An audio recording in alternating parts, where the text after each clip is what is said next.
Selama puluhan tahun, ada satu wilayah dekat Jakarta yang menjadi jantung bisnis perusahaan tambang milik BUMN.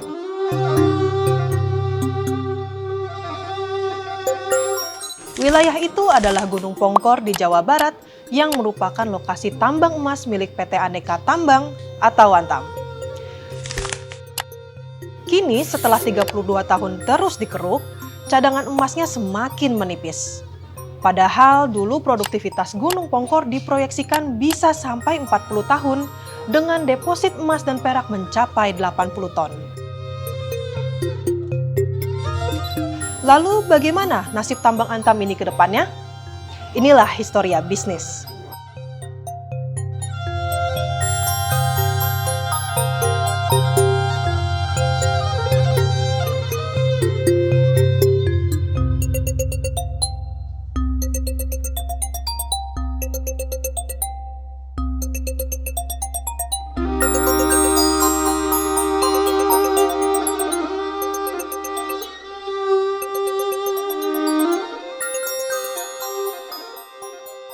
Periode 90-an, Antam sedang mencari lokasi tambang baru untuk menggantikan sumber emas lamanya. Saat itu, Antam mengandalkan tambang emas Cikotok, Lebak, Banten yang beroperasi sejak era kolonial Belanda sekitar 1936. Karena sudah usur, produksi tambang emas Cikotok terus menurun sampai hanya menghasilkan 300 kilo emas per tahun.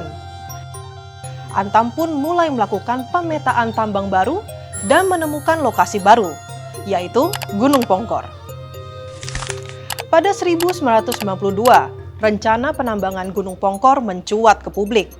Darmoko Slamet, Direktur Operasi dan Pemasaran Antam kala itu, bilang investasi untuk tambang baru ini butuh 35 juta dolar AS hingga 40 juta dolar AS. Angka investasi yang sangat besar saat itu. Tapi pemerintah optimistis. Berdasarkan studi kelayakan, deposit emas dan perak di Gunung Pongkor diprediksi mencapai 80 juta ton. Itu tidak akan habis ditambang selama 40 tahun. 2 tahun berselang, tambang emas Pongkor resmi beroperasi. Saat itu, produksi emas nasional ditargetkan mencapai 15 juta ton per tahun. Pongkor beroperasi, gantian tambang Cikotok masuk masa pensiun.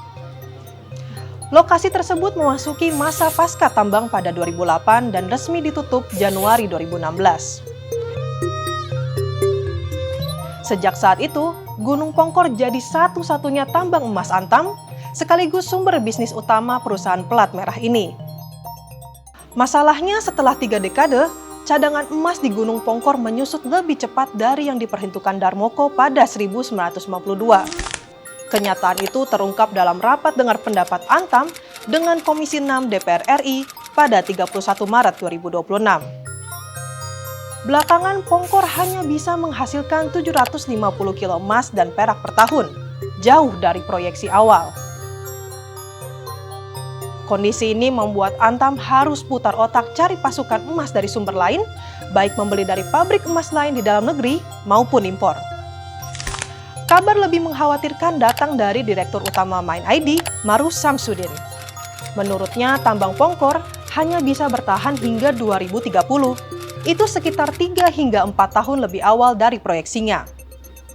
Meski menyusut dari segi bisnis, tambang Pongkor masih menguntungkan.